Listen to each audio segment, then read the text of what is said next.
तो hello guys, आप सबको स्वागत करते हैं एसटी स्मार्ट इंडियन चैनल पे। तो कैसे हैं आप लोग? आशा करते हैं सब कोई ठीक होंगे। तो इस वीडियो में हम लोग थोड़ा वेव ऑप्टिक्स के बारे में पढ़ेंगे। तो वेव ऑप्टिक्स एक बहुत इंपॉर्टेंट टॉपिक है बोर्ड के पॉइंट ऑफ व्यू से, जेईई मेंस के पॉइंट ऑफ व्यू से। वेव ऑप्टिक्स बहुत इंपॉर्टेंट टॉपिक है। तो उसमें एक छोटा सा टॉपिक मैं लेके आया हूँ आपके लिए, interference of a light. Interference of a light में क्या क्या पढ़ेंगे आज, बहुत कुछ मतलब जानेंगे कि उसमें इंटरफेरेंस ऑफ लाइट, अगर कॉन्सेप्ट क्लियर नहीं है तो कॉन्सेप्ट क्लियर करेंगे। बेसिकली ये रिवीजन वीडियो है, रिवीजन पॉइंट ऑफ व्यू से। तो चलिए वीडियो को स्टार्ट करते हैं। वीडियो को स्टार्ट करने से पहले मैं आपको एक बात बता दे रहा हूँ कि अंत तक बने रहिएगा, जिससे आपको कॉन्सेप्ट रिवीजन हो जाए। अगर बीच में छोड़ के जाते हैं तो फिर से आपको कन्फ्यूज़न हो सकता है, शायद कि कन्फ्यूज़न क्रिएट हो जाए। तो अगर कोई भी प्रॉब्लम आती है तो आप कमेंट बॉक्स का यूज़ कर सकते हैं कमेंट करने के लिए। तो चलिए वीडियो को स्टार्ट करते हैं।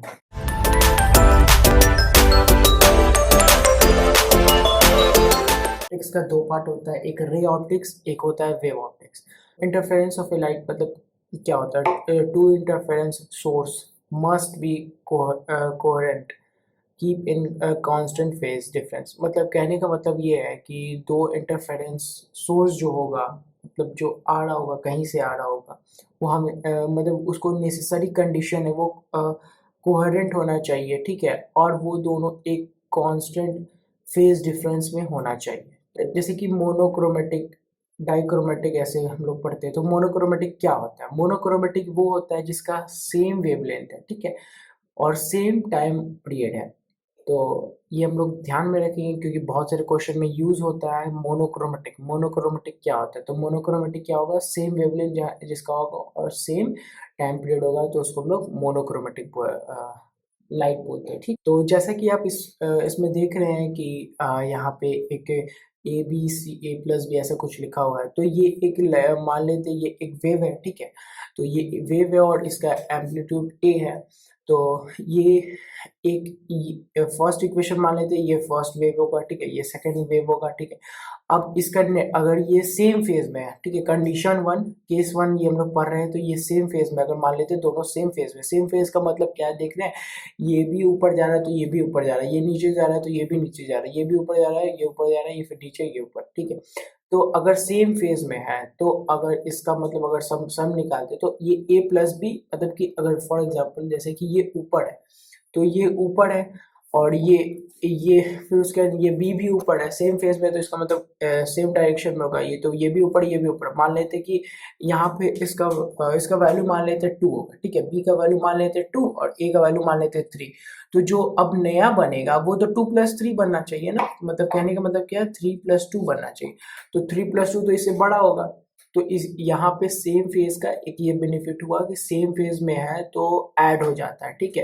तो अगर डिफरेंट फेज में है तो वो भी चीज़ हम लोग देख लेते हैं। तो चलिए वीडियो में आगे बढ़ते हैं। ये देखते हैं जैसे कि वहाँ पे सेम फेज था, ठीक है।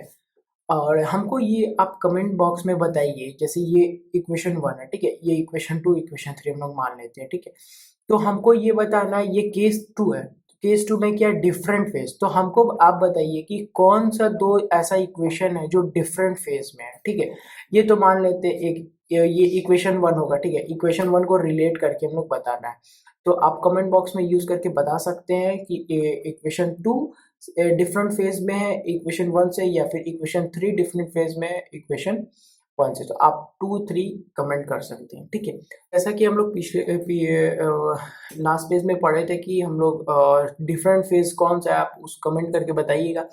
तो आप इसमें जो देख रहे हैं हम लोग, अगर बी जो बी है वो ए से अगर बड़ा रहा तो बी बड़ा हुआ ए से, तो फिर नीचे की ओर हो जाएगा, क्योंकि मतलब यहाँ पे जो बी है वो बड़ा है, तो जैसे बी बड़ा हुआ तो नीचे हो गया, अगर ए बड़ा हुआ तो ऊपर हो गया, जैसे आप देख रहे हैं। एक एग्जांपल हम लोग देखते हैं कि हम लोग थोड़ा सा आप YDSC की तरफ भी बढ़ रहे हैं, अगर आपको इनमें से पता चले तो अगर हम लोग एक एग्जांपल लेते हैं तो हम लोग एक ही सोर्स, मतलब कि हम लोग देखते हैं कि S1 S2 दो सोर्स है तो वहां से लाइट क्रिएट हो रही है। नहीं, दो सोर्स नहीं होती, सोर्स एक होती है, ठीक है। वहां से लाइट क्रिएट हो रही है, जैसे कि आप यहाँ देख रहे हैं कि S एक सोर्स है, तो वहां से वो लाइट क्रिएट हो रहा होगा।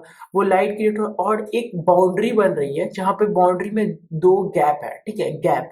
तो उस गैप से जो लाइट जा रही है उसको हम लोग सोर्स 1 बोलते हैं और दूसरे गैप जो जा रही है वो सोर्स 2 है। बेसिकली मतलब अगर हम लोग यहाँ पे समझते हैं तो ये यहाँ पे ऐसा है, ठीक है, और ये एक वॉल लगा हुआ है। तो अगर मान लेते हैं एक वॉल लगा हुआ है तो ये वाला सोर्स का लाइट यहाँ पे जा रहा है, ठीक है। अगर यही सिमिलरली यहाँ पे दो मतलब यहाँ पे दो गैप है तो फिर यहाँ से भी जाएगा फिर यहाँ से भी लाइट जाएगा। और ऑब्वियस ये बात है, जैसे 3 हुआ तो 3 जाएगा, 4 हुआ तो 4 जाएगा। तो कोई ये नहीं होता है कि वो सोर्स 1 सोर्स 2 होता है, मतलब दो सोर्स के कारण लाइट पड़े, सोर्स एक ही है पर वो गैप के कारण वो दो सोर्स दो गैप के कारण वो डेवलप हो रहा है, ठीक है। तो हम लोग चलिए आगे बढ़ते हैं। अगर देखिए फॉर एग्जांपल यहाँ पे स्क्रीन लगा हुआ है, तो स्क्रीन लगा हुआ है तो अब यहाँ पे जो भी होगा यहाँ पे रिप्रेजेंट होगा, यहाँ पे प्रिंट होगा, फॉर एग्जांपल प्रिंट होगा, ठीक है, यहाँ पे डिस्प्ले होगा। अगर यहाँ पे भी गैप रहता है कहीं भी तो फिर यहाँ पे भी एक नया सोर्स बन जाता है, जो हम लोग मतलब S3 फॉर एग्जांपल S3 बन जाता है, तो यहाँ से फिर वो स्टार्ट होता, समझ रहे हैं। तो क्या हम लोग कॉन्सेप्ट यहाँ पे सीखे, सोर्स एक ही है, वहां से जनरेट दो सोर्स को किया जाता है, गैप के कारण दो सोर्स को किया है। पिछले लास्ट पेज में देखे थे कि दो सोर्स कैसे डेवलप हुआ था। तो एक सोर्स के कारण यहाँ लाइट जा रहा है, ठीक है, और दूसरे सोर्स के कारण वहाँ स्क्रीन पे एक पॉइंट पी पे पॉइंट पे इंटरसेक्ट कर रहा है, ठीक है। और ये दोनों बीच का डिस्टेंस हम लोग फॉर एग्जांपल 2D ले लेते हैं, फिर ये x ले लेते हैं। तो हम लोग इसके बारे में बात करेंगे, ये बस एक छोटा सा एग्जांपल मैं बता रहा हूँ कि दो सोर्स मतलब एक सोर्स के कारण दो सोर्स बन गया, ये तो पता चल गया। अब यहाँ से कोई एक लाइन जा रहा होगा जहाँ पे दोनों कट रहा होगा एक पॉइंट पे, तो फिर वहां पे इमेज बनाएगा। जहाँ पे अगर जैसे कि एक लाइन जा रहा है तो अगर ये चलते चला जाएगा तो इमेज थोड़ी बनाएगा, मतलब कि ये जहाँ पे अगर उसको रोका जाए या फिर मतलब दूसरा रे आके इंटरसेक्ट करेगा, जैसे यहाँ पे इंटरसेक्ट किया, ठीक है, ये मीट किया एक पॉइंट पे, तो यहाँ पे ऑब्वियस ही बात है कि यहाँ पे अगर स्क्रीन है तो यहाँ पे आपका इमेज फॉर्मेशन हो जाएगा, ठीक है। आईज में भी तो ऐसे ही इमेज फॉर्मेशन होता है, अगर आप 9th क्लास में पढ़े होगे तो इंटरफेरेंस इंटरफेरेंस अब हम लोग देखते हैं। इंटरफेरेंस इंटरफेरेंस कितने प्रकार के होते हैं, दो प्रकार के होते हैं, कंस्ट्रक्टिव इंटरफेरेंस, डिस्ट्रक्टिव इंटरफेरेंस। तो भाई कंस्ट्रक्टिव क्या होता है और डिस्ट्रक्टिव क्या होता है, ये पढ़े सुने तो बहुत है कि कंस्ट्रक्टिव इंटरफेरेंस होता है और डिस्ट्रक्टिव इंटरफेरेंस होता है। होता क्या है दोनों में और दोनों में बेसिक डिफरेंस क्या है, हमको पूरा बात बताओ, ठीक है। तो चलिए हम लोग आगे बढ़ते हैं जानने के लिए कि कंस्ट्रक्टिव इंटरफेरेंस और डिस्ट्रक्टिव इंटरफेरेंस क्या क्या होता है। तो कंस्ट्रक्टिव इंटरफेरेंस क्या हुआ, सेम फेज हम लोग भी देखे थे, एग्जांपल फर्स्ट एग्जांपल देखे थे A प्लस बी वाला। तो वो दो कंजिक्यूटिव कंस्ट्रक्टिव वेव का था। और डिस्ट्रक्टिव सिमिलरली उल्टा हो जाएगा, क्या, डिफरेंट फेज। एक चीज हम लोग यह समझ लेते ऑटोमेटिक, दूसरा अपोजिट हो जाएगा। तो सेम फेज हुआ क्या, कंस्ट्रक्टिव, और उसका फेज डिफरेंस क्या हुआ, इवन होता है, ठीक है, 0 टू 2n पाई के फॉर्म में होता है, ठीक है, 2n पाई के फॉर्म में हुआ, ठीक है।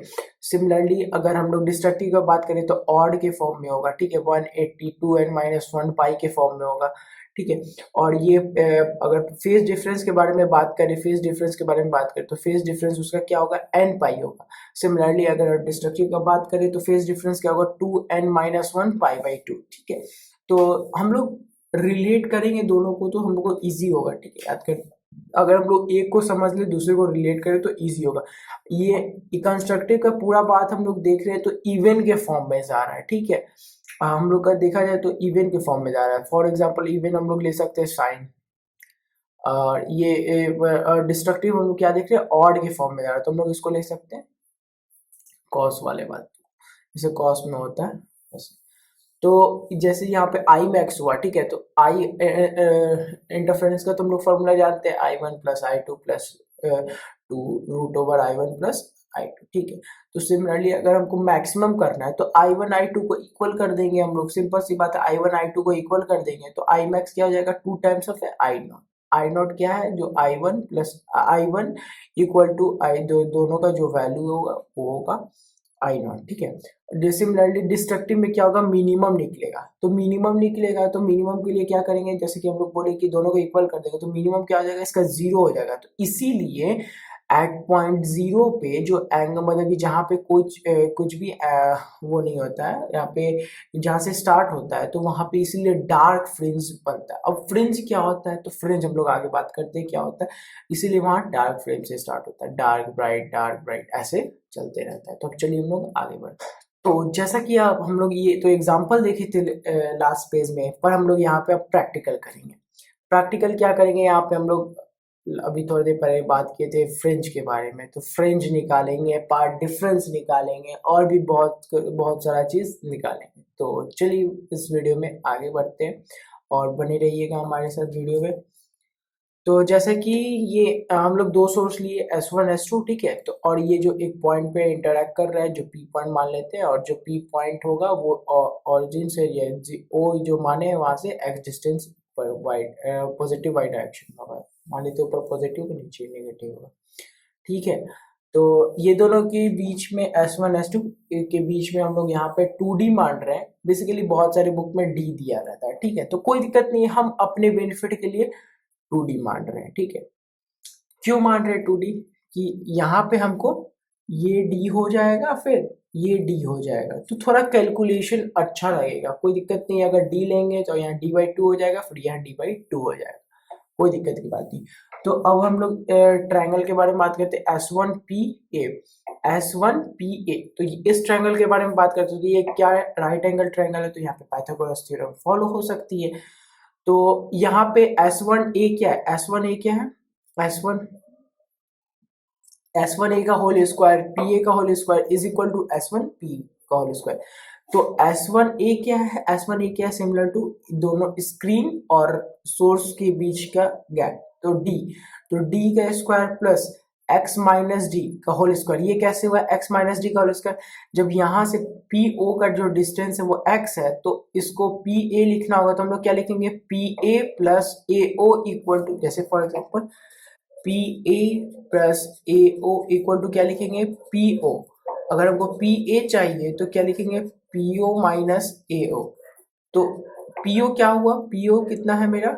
PO x है, और AO कितना है? D। तो मेरा निकल गया PA। तो PA निकल गया मेरा। तो PA निकल गया, तो PA का होल स्क्वायर क्या आ जाएगा? x माइनस डी का होल स्क्वायर। तो सिमिलरली यहाँ पे x माइनस डी का होल स्क्वायर, तो एक इक्वेशन हो गया।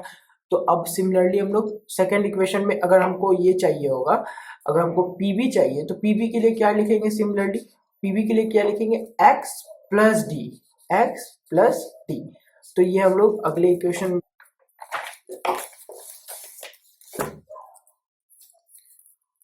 तो जैसा कि आप ये देख रहे हैं कि S2PB जो मतलब एक दूसरा ट्रायंगल जो बन रहा है S2PB, तो S2P का होल स्क्वायर, यहाँ पे भी पाइथागोरस थ्योरम यूज कर रहा है। S2PB का whole square plus D square plus x plus D का होल स्क्वायर। ये x प्लस डी कैसे आया, तो मैं आपको लास्ट पेज में बताया हूँ। और ये फिर उसके बाद हम लोग आगे बात करते हैं, S2P का होल स्क्वायर माइनस S1P का whole square is equal to 4DX। ये कहाँ से आया? ये आया दोनों इक्वेशन को हम लोग जो माइनस किए वहां से आया, ठीक है। ये कहाँ से आया? ये हम लोग दोनों इक्वेशन को माइनस किए तो वहां से आया। तो फिर हम लोग आगे बढ़ते हैं। जब ये दोनों इक्वेशन को माइनस कर दिए, तो अगर हम लोग ए स्क्वायर माइनस बी स्क्वायर का फॉर्मूला है, ठीक है, तो इसको हम लोग कैसे तोड़ सकते हैं? ए माइनस बी ए प्लस बी, तो उसी के फॉर्म में हम लोग सिंपली तोड़ रहे हैं। कुछ खास है नहीं, थोड़ा कैलकुलेशन है। S2P माइनस S1P, तो हम लोग इसको क्या लिखते हैं? पार्ट डिफरेंस हुआ S2P, मतलब इधर का पाथ और माइनस वो नीचे वाले का पाथ, जो मतलब फुल लॉन्ग है, तो उसको हम लोग क्या लिखेंगे? Path difference. तो पार्ट डिफरेंस इक्वल टू क्या हो जाएगा? 4 times of 4dx S2P plus S1P। तो इसको हम लोग डेल्टा से रिप्रेजेंट करते हैं, तो is equal to 4dx S2P plus S1P। तो अगर मान लेते ये दोनों इक्वल हो गया, तो क्या हो जाएगा? 4dx divided by 2 times of A d। अगर ये d के इक्वल है तो d हो जाएगा, ठीक है। तो हम लोग आगे हम लोग देख ही रहे थे कि 4dx/2d आ गया है, और d से d भी कट गया, 2 से 2 भी कट गया, सॉरी 2 से 2 कट गया, तो 2dx/d। तो सिमिलरली यहाँ पे 2d आया। हम लोग स्टार्टिंग में जो लिए थे 2d, दो सोर्स के बीच का डिफरेंस 2d, तो वो चीज है यहाँ पे। मैक्सिमा का बात करें तो ब्राइट फ्रिंज जहाँ पे होता है, तो लैम्डा इक्वल टू एन पाई, ठीक है। लैम्डा इक्वल टू एन पाई, तो फिर लैम्डा ये इक्वेट कर देंगे सिमिलरली, अगर जो आया ऊपर में 2xd/d equal to N lambda, तो एक्स एन क्या हो जाएगा, nth ऑर्डर में क्या हो जाएगा, X N equal to N lambda D by two D. ठीक है, सिमिलरली हम लोग N plus X N plus one lambda, तो N X plus one lambda क्या आ जाएगा, N plus one lambda D by two D. ठीक है, तो हम लोग ऐसा क्यों निकाले दो, तो हम लोग ऐसा इसलिए निकाले क्योंकि हम लोग अभी थोड़ी देर पहले बात कर रहे थे फ्रिंज विड्थ के बारे में, तो फ्रिंज विड्थ हमको निकालना पड़ेगा। फ्रिंज विड्थ का कॉन्सेप्ट क्या होता है, दो कंजिक्यूटिव का डिफरेंस को हम लोग फ्रिंज विड्थ कहते हैं। तो ठीक है, हम लोग चलो दो कंजिक्यूटिव का डिफरेंस है, तो वहाँ पे हम लोग इसको बीटा से डिनोट करते हैं। तो आपका फ्रिंज विड्थ इतना आ जाएगा lambda D by two D. आपका कुछ भी हो, मैक्सिमा हो या मिनिमा हो, आपका फ्रिंज विड्थ नहीं चेंज होगा। आप ये ध्यान में रखिएगा, हम लोग प्रूफ भी करेंगे। ठीक है, ये हम लोग मैक्सिमा का निकाले, ये हम लोग मैक्सिमा के निकाले। अब मिनिमा क्या, डार्क डार्क का क्या कंडीशन होता है, जो पार्ट डिफरेंस होता है क्या होता है, two N plus one lambda by two. ठीक है, तो हम लोग डायरेक्टली इक्वेट कर देंगे two X G by D से, तो इसके एक्स एन क्या ऑर्डर, nth ऑर्डर क्या आ जाएगा, two N plus lambda D by four D आ जाएगा। ठीक है, तो सिमिलरली हम लोग X N plus one time भी निकाल लेंगे। लोग X N plus one one term भी निकाले, तो वो क्या आया, two N plus three lambda D lambda by four D. ठीक है, तो हम लोग अगर कंजिक्यूटिव का डिफरेंस का बात करें, तो हम लोग फिर से क्या है, lambda D by two D. हम लोग लास्ट में भी क्या निकाले थे, lambda D by two D. तो इसीलिए ये ध्यान में हमको रखना पड़ेगा कि फ्रिंज विड्थ नहीं चेंज होता, डार्क रहे या फिर ब्राइट रहे। तो कैसा लगा आपको ये वीडियो, आप जरूर कमेंट बॉक्स में बताइएगा। अगर आपको लगे कि ये इन्फॉर्मेटिव वीडियो किसी का हेल्प हो सके, तो आप ज़रूर इसको शेयर कीजिएगा, और अच्छा लगे तो लाइक कीजिएगा और सब्सक्राइब कीजिएगा। तो मिलते हैं नेक्स्ट वीडियो में। जय हिंद।